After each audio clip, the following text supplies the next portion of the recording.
ره پیروز شیرین دلال جته دهرک آوا حق و زلال وی عمری دا هر تن توی بردل هر توی نور عشق و عشق دل ره پیروز ره خواده تو نکس مینانی تا لویدنه اوی رحی از خلقان دمه و بینا یه هری زور عمر دای من ره پیروز بینا تا بینا گلا چیتره لناف برا منو تدا نه سینوره نه دیواره حتی هبه بین لبر من و ترا شوق ده وک چره ره و نفس بدن من ره پیروز تگو تو من حز دکی دایی که زده تر سر من شواتی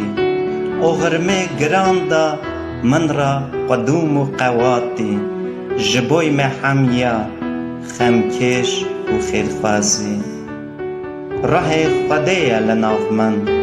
یه هری جورن دلو بین دا بر من بوی ام دجین و دمشن بدنگ وی شیرن ام تمه عشق و یشن ره پیروز از هر تم متاج حضوریات تمه خم و خیال دل من هر تبع عیانه گاواتو من دقصدی چیو بانی نمزدبن بری لمن ودگره وک گلا بهاره دبه بهشت یا خدان خده رب علمه خوی قدر آمد توی دنیا بخیر و خزنه و دب ره خوش نمیش کرد